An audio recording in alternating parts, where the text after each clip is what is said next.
All right, guys, we are on our last week of the Get Over Yourself book and series, and I'm so proud of myself. I still can't say the title of this book as much as I've worked through it, and that's okay. It's been one of the best books I've ever read. I've taken a lot of the processes. It's how I'm going to be training now, so I think it's probably one of the most valuable books that I've read through of learning the processes. And I hope it's been good for you.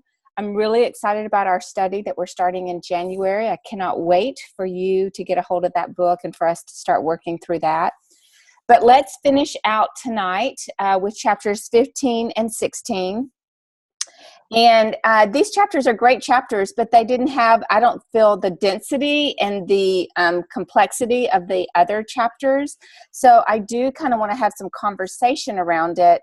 But the first one is on, it's a family affair. And I love this because she does go back to, what's in it for them and really understanding this. And this just brought out so much for me over the 4 years of working through with sidelines, downlines, uplines, friends, in this business. And I don't think it's just network marketing. I think it's anything that we're passionate towards, but especially whenever you buy in to be an entrepreneur and to build a business, it is part of you. And for a lot of us, we might fall asleep thinking about it, wake up thinking about it.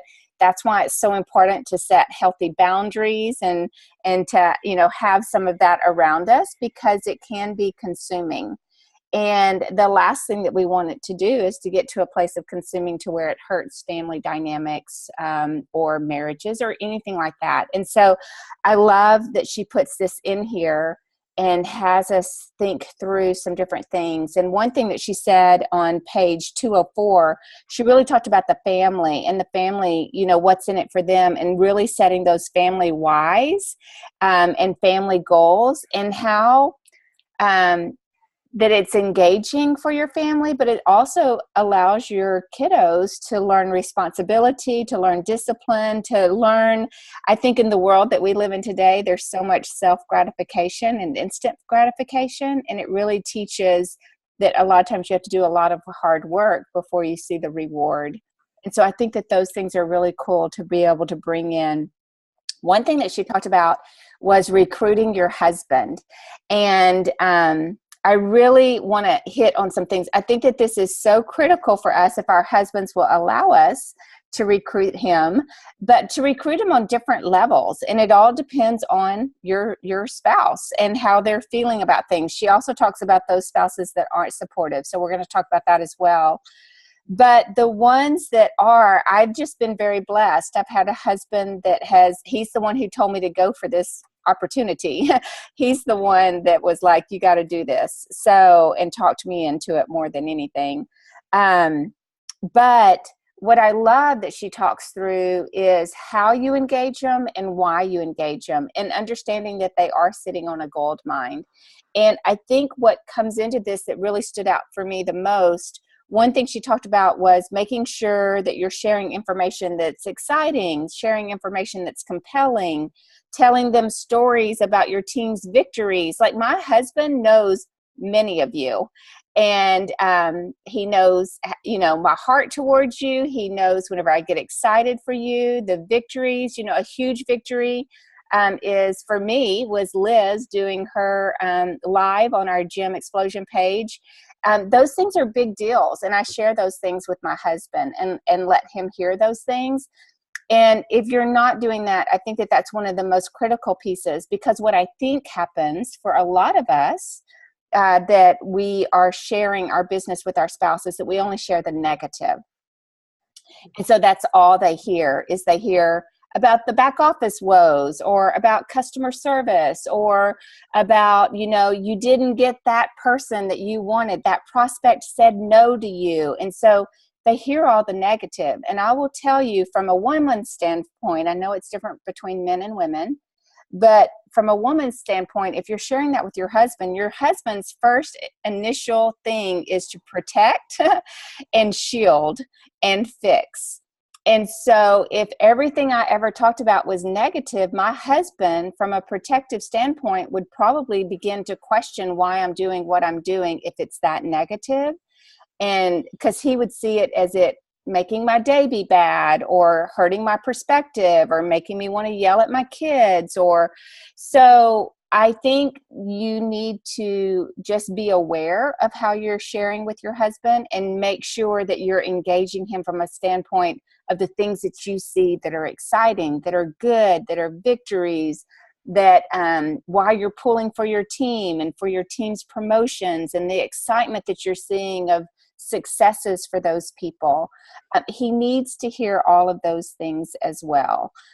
So kind of think through that, like, who are you as a spouse, and what are you sharing? And don't be so selective. If you're being selective about what you're sharing, I would say make sure your selection is victories and positivity. But if you're noticing that most of the stuff you say is the wahs and the negatives and the frustration, I would regroup on that, especially if you want to have longevity and you want a supportive husband. So make sure about that. She talks about educating them and allowing them to see, and allowing them. I love what she talked about and I do this with my husband often with Facebook. I sit down and we look at his Facebook friends, and we literally go through the list and say, who do you think would be good? And I have to work through the whole thing of don't prejudge, because we've been trained to not prejudge, and we still do it at times.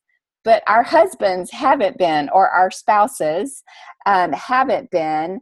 And so it's very custom for them to start prejudging. And so helping them not do that and to work through that, I think would be a really cool piece of that.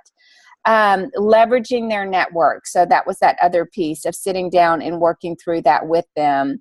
And then, did you guys not love how she helped us script out of, once we've got that list of, figuring out which ones does he need to reach out and do an introduction for, which ones can he basically hand off and say, hey, my wife's going to be calling you, right? I mean, I loved the different ideas that she gave as to look at the ones which would be really comfortable with you reaching out immediately, or which ones that he needs to do an intro on, or which ones is he friends with the man, but he is wanting that spouse, that wife, and you to get together. So make sure that you're massaging that a lot and looking at that. This is a huge area of a brand new network that you could be looking at, and a brand new strategy. Does anybody want to add anything to that piece with spouses?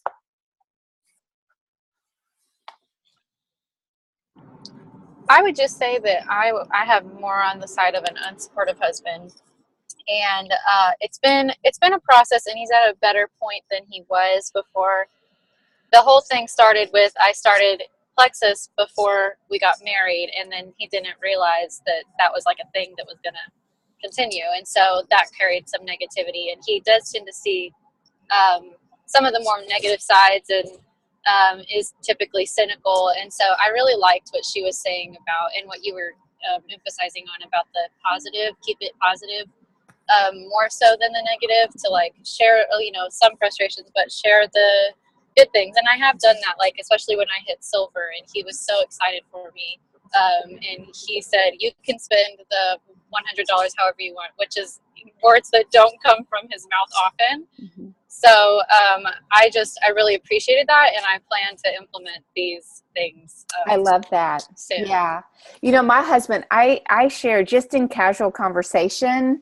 I share stories, so life-changing stories, and the excitement of that. And because he starts to see my passion, and his belief system changes because of my passion and my heart towards those people, and pulling up different things. And I mean, oftentimes I'm like, I just want you to see their face. Like, I'll pull it up on Facebook, and I'm like, I just want to see who I'm talking about. And so doing those things and letting them see that excitement and that passion and that love that you have for people, I think is big. I do want to talk about the non-supportive it was interesting. I liked, her section to me didn't give us any help, right? Like, okay, tell me what's helpful for a non-supportive person. She just told us about some different stories where they came over, they saw the light, if you will. The biggest thing for me on this is to really love him well. And when I don't know what it's like to have an unsupportive spouse, but I do have friends with unsupportive spouses, and I see the heartache for both of them. And the biggest thing that I would say is our spouses love us, and they don't want to compete with something else. They don't want to see something else as a competition for your affection. And so make sure that you are excited to see them whenever you get home or they get home. Make sure that you are having a connection for date nights or dinners where you're looking face to face. Make sure that you're asking them about their day and their victories whenever you're sharing your day and your victories. That's going to be the biggest piece, is that your husband knows that you adore him more than you adore your business. And for some people, if your marriage is already on the rocks and your marriage was already a difficult marriage, bringing in something that you love that's a passion can only emphasize that. And so for that, I would say be incredibly prayerful about what you're doing and how you're doing it. And, the Lord desires reconciliation, and He created marriage. And so just think through those things, because those are the areas that I see the biggest things is A, it was already a hard marriage and it's being emphasized because you have found something that you love, or B, you absolutely love your spouse, but now your spouse feels like that there's competition. And so the more you engage them and the more that you bring them in and you tell them what's in it for them, and you dream with them, but you dream for them. I love she said, if they love golf, let them see what's in it for them for the golf, right? That was one of the biggest things for me, for my husband, whenever I first started this business, was the excitement that I got in thinking through how much my husband loves to play golf and what a joy it would be that if I could give him weekends away to play at all the different places he would love to play. But I shared that dream with him. I let him be part of that to say, I'm doing this for you and because I love you in this way. So does anybody want to add anything to that? Any I thoughts? do. Yeah. This was kind of good for me too, because my husband is super supportive. He's supportive of me. He's let me do a lot of things that a lot didn't work out so well. And so, he's not necessarily a skeptic. He takes his products. He knows all that. And he supports me. But I know, being a stay-at-home mom for 14 plus years now, I had a hard time with my why, because I didn't ever want it to diminish what he's provided for me for the past. So in today's challenge, the IPA challenge, trying to just word my why good, I showed him my list and I showed him what I had planned. And I was kind of nervous, like, okay, what is he going to think? Because some of it is materialistic, but some of it's not. And then some of it has to do with him. And he was like, I really like that. You should post it. Okay. So, it was simple. But I think me showing him that kind of did tell him, and without having a super sit-down conversation about it either. Mm-hmm. Which I thought really helped. I love that. And to let him know that he's important enough that you want that post to be something that he approves, right? And sees. So mm-hmm. I love that. Yes. Any other thoughts? I know I've talked already, but this subject is so prevalent with me that I Yeah. just related a lot to it. But yeah, wow, just lost my train of thought. I don't know what I was going to say. Sorry. Pass on me. Okay, well, if you think of it, come back. We'd love to hear it. Hey, Anybody else? yeah, Megan here. Yeah. Hey, I remember sitting in Carrie Wilkerson's training, and that was like a light bulb moment for me, because I've had my husband's support, but then if my business interferes with any family time, it's really hard. Or if he sees, like you said, a lot of problems or me stressed out a lot, then he's like, why are you doing this? So Carrie said, like, like you said, treat your husband well, connect well. So they, are filled up, like their love cups are filled up in different ways, like intimacy, food, or money. And so if they're not seeing the money come in through the business, then feed them well and, meet regularly in bed for some meetings, So I'm like, okay, I'm going to focus on these other two things until the money comes in, because my husband's like, sure, like make an extra $1,000 a month so I don't have to work these 2 full nights of overtime, so I can enjoy my time off. Like, he's like, sure, show me the money.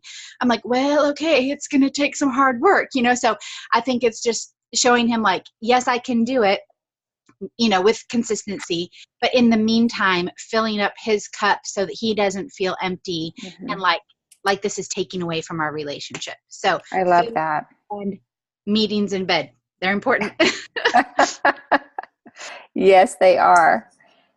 Okay. I remembered what I was going to say. Yes. So because this is such a prevalent subject in my life, I watch all the videos on skeptical husbands. I watch Melissa Eichenhorst, Jill Renfro. There's a couple others, but there was one that I found Jill Renfro did with her husband. Like they did the video together, and he doesn't. I don't think if he's an ambassador, I don't think he actively sells, but it was a really good view of, and if I related to it to where it was really causing tension in their marriage to, she was trying to go really fast and he was hesitant to like let her go.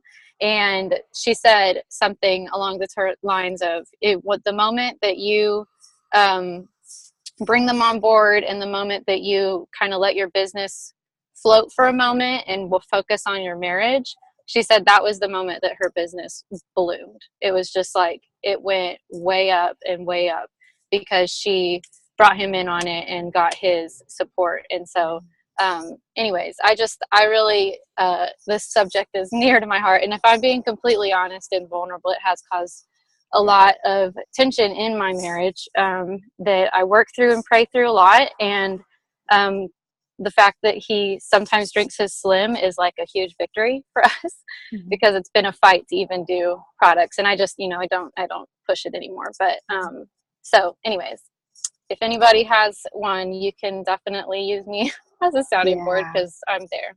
Well, and we'll pray for you, Stephanie, definitely.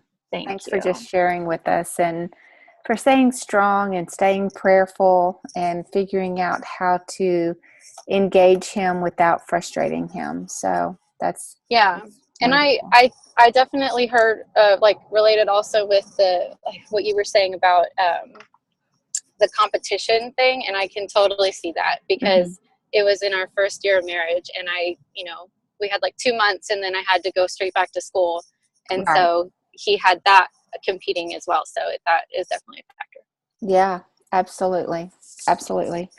Okay, on page 212, one thing that she said at the very end that I absolutely loved, which was the last paragraph. It says, "This business has made me a better wife and mom. It's made John a better husband. It's made our marriage stronger, and our kids are growing up in a family that celebrates goal setting, hard work, commitment, teamwork, and the success of others." And then at the end, she says, "It's one of the most unexpected and invaluable parts of this gig." I love that because I do believe that this business has made me a better wife, a better mom, a better friend.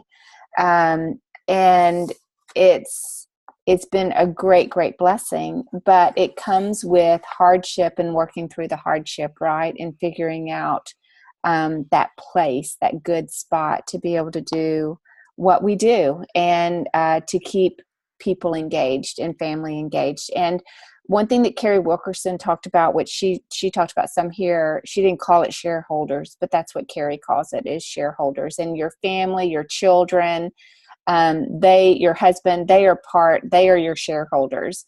So sitting down with them and really letting them help you and you helping them, understanding, sorry about that, understanding what you do, why you do it, and letting them help you set goals and letting them help you. And once again, I've shared this so many times, but right before I went Emerald, for probably 6 months prior, when I really started pushing hard, was working full time, I sat down with Joseph and my husband, the two that were at home at the time, and we sat down and really talked through that, because Craig got to where he was making dinner every night and getting dinner ready and cleaning the kitchen. And I was working as soon as I got home. I would have dinner with them, and then I would get back to work.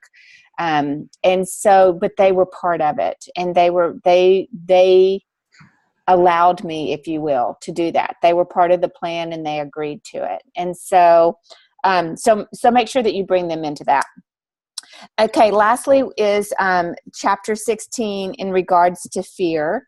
And, I was having a conversation today with someone, and they talked about a person being fearful, and it was not even about plexus. It wasn't about business.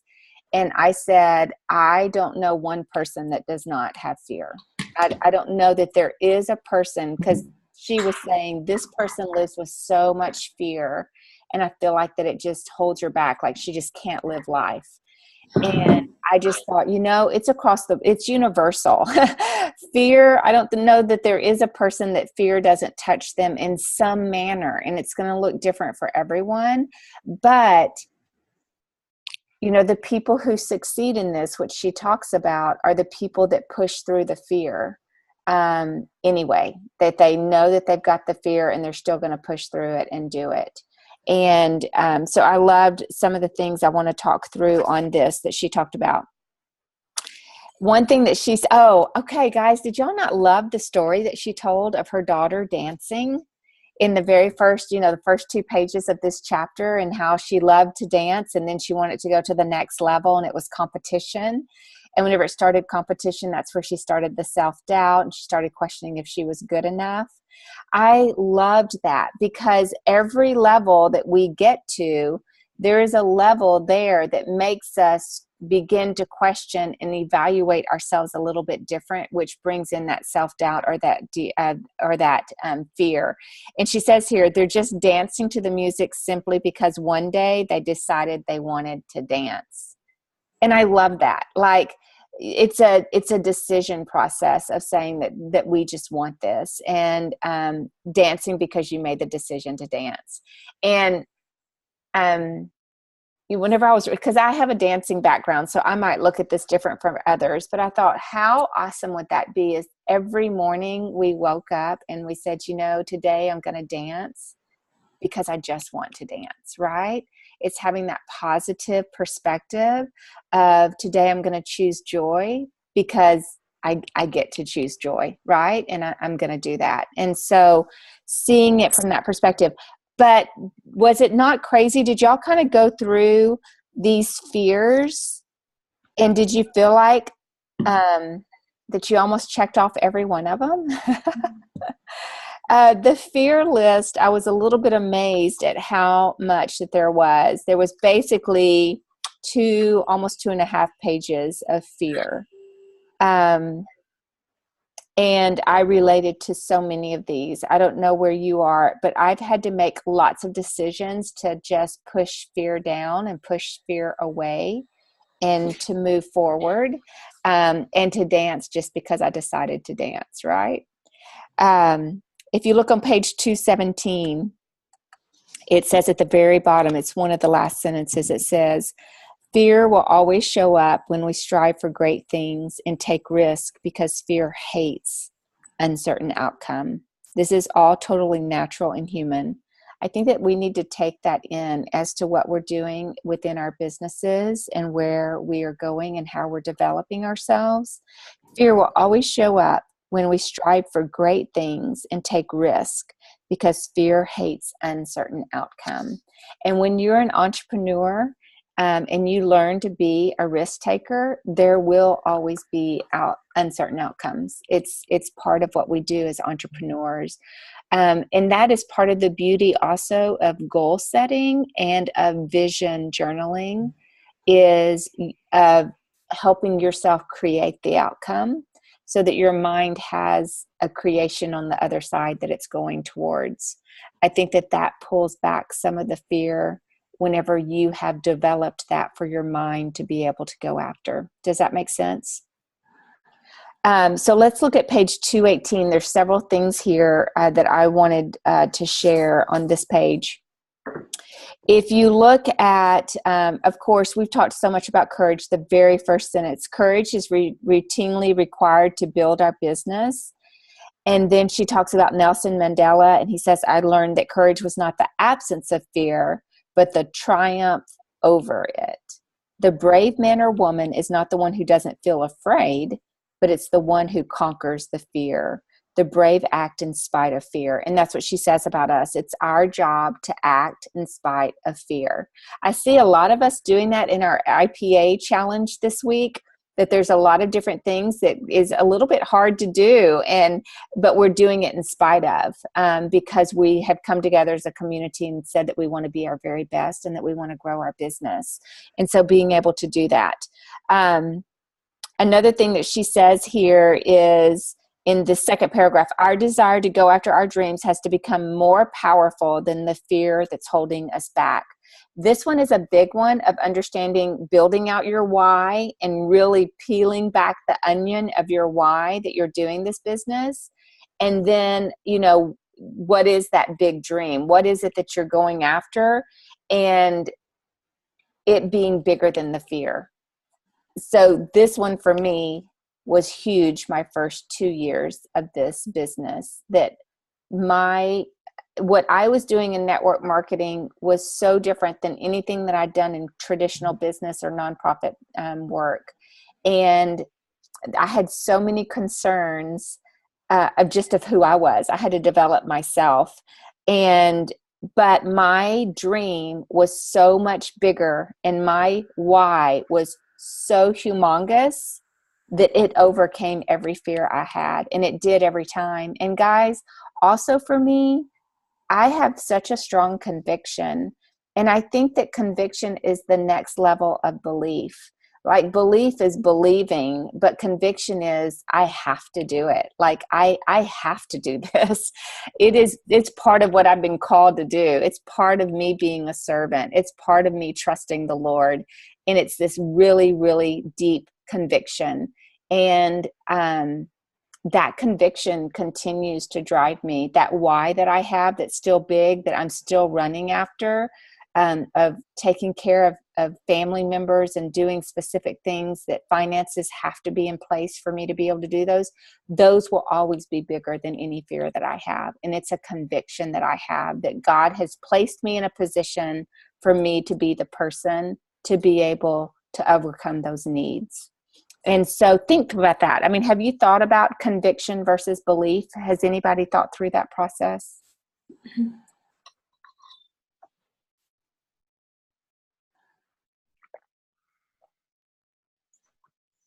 Nope. I get that. I use that word all the time at church. That's like, Okay. for me, I'm convicted. Like, I have to, not because I want to do it, but like internally, like my being has to do it. Like, I'm convicted by whatever they said. So, I mean, but I haven't really, I never related it to this. Yeah. And so, Having a deep conviction towards helping people, loving people, serving people. If you think about your belief system and that conviction and pretty much everyone on this call loves Jesus. So I'm looking at everyone on this call. And I believe that everyone feels like that they've been called to do this business. I believe that everyone believes that God has gifted them with life-changing products for many of us that's totally changed our health. and that he has placed something to say, I am answering your prayer through this business. And at some point we have to have a conviction to believe it, to the place of, if I don't do it, I'm not being obedient. Like, the Lord has given me something and said, it is yours to run with. It is yours to impact lives. It is yours to tell the news of what can happen with this opportunity.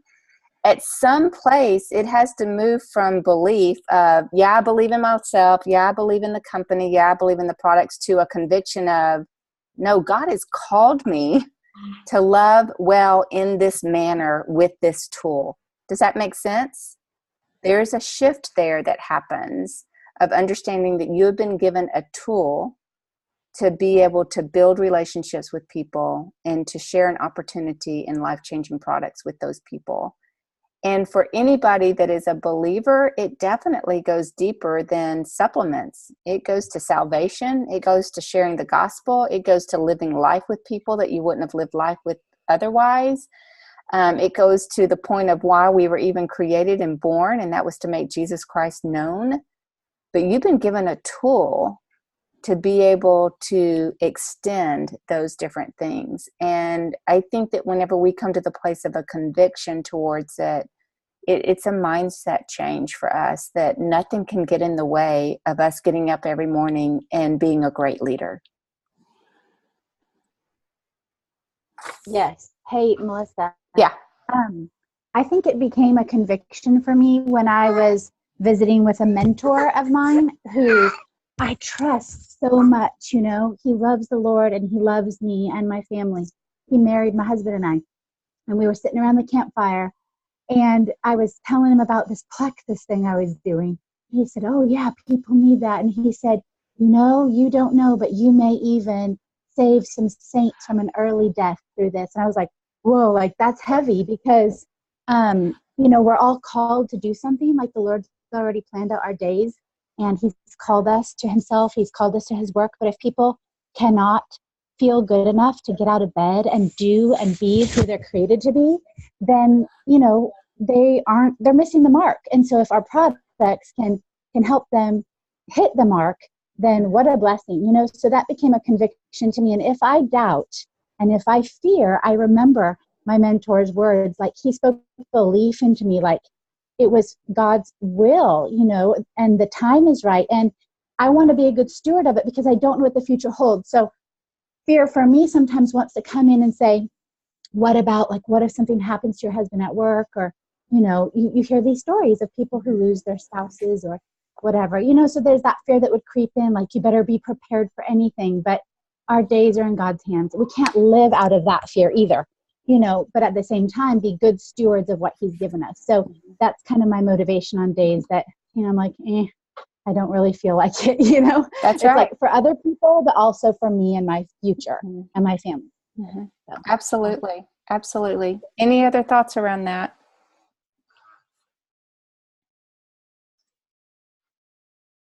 Okay. The last thing that I wanted to share, and I would love for y'all to think a little bit more about that, kind of dig deep into that and your thoughts towards it, and would love to have conversation around it later if y'all would like to have conversation around it.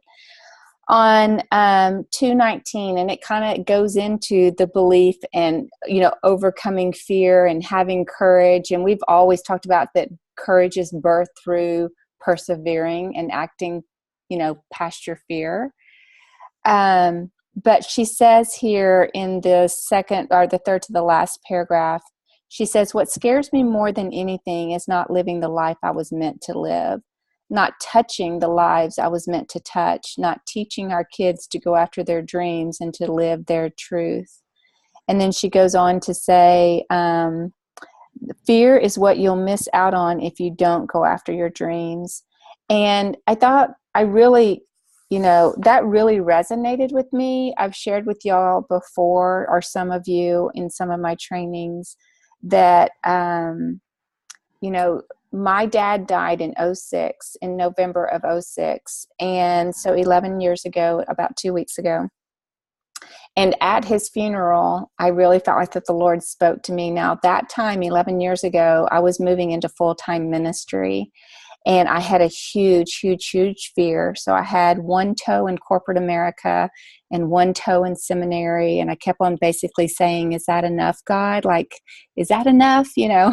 I've gone to seminary. So is that enough, Lord? I'm dabbling with ministry. Is that enough, Lord?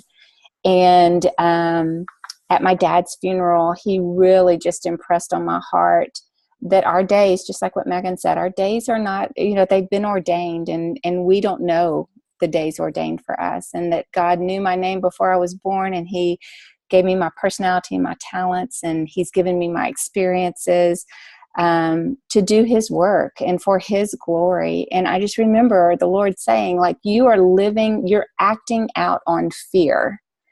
And you're not being obedient. Like, you are not stepping out in faith. You're not putting your toe in the water so that the Red Sea will split. And he was just like, Melissa, like, when you die and you see me face to face, I will have my arms open wide and I will welcome you and I will love you, but you will be the one disappointed because you did not take the risk. You did not step out on faith. You did not do what I called you to do because you had such great fear and you wanted to live comfortably and you wanted to live safe. And I'm not a God of safety nets. I'm a God of adventure, and I've created you for adventure. And that day changed everything for the last 11 years for me. And I retired from my corporate job. I started a nonprofit within 3 months. I went full-time ministry. Like, everything changed for me, and every day has changed for me since then. And I was thinking, whenever I was reading this several weeks ago, my pastor was sharing about legacy. And I think it's so interesting. We've been doing a series on legacy. And we talk about that in Plexus all the time, that we're building a legacy and that we're going to be a legacy company. But he said the goal in life isn't to live forever, but to build something that does.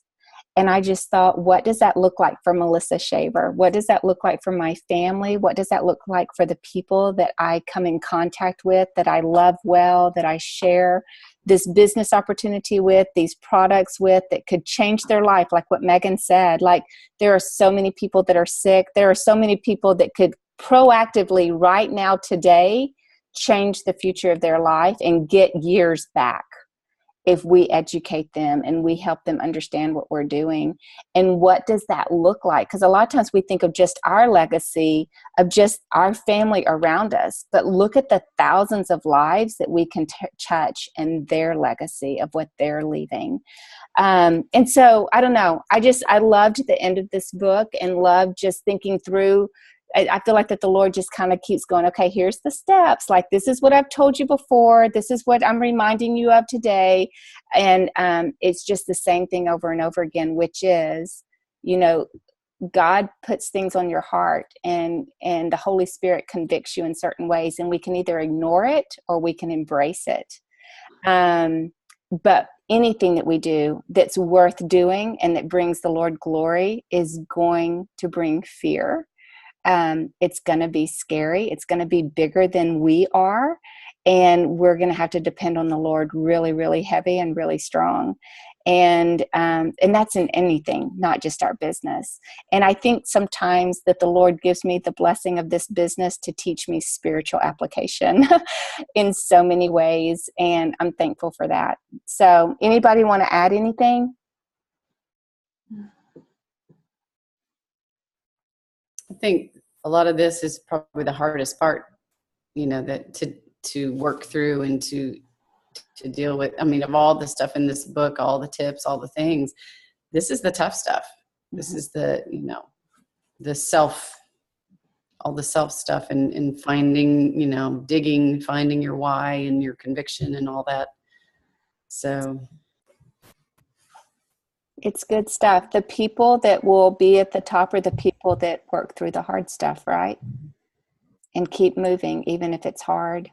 I was thinking today about, there's so many times, even as a parent, it's really easy to give in because it's the easiest thing to do. But it's when we stay and push through the hardships that grows our child and grows us as a parent. But how many times is it easy just to say, wow, let's just go the easy road? And there's been a lot of times in my life that I look back as a parent and think, man, we should have pushed through and pushed in and done the hard stuff, because we would be different as parents and our children would be different as young adults. And I think it's the same thing with our business. The Lord's just teaching us.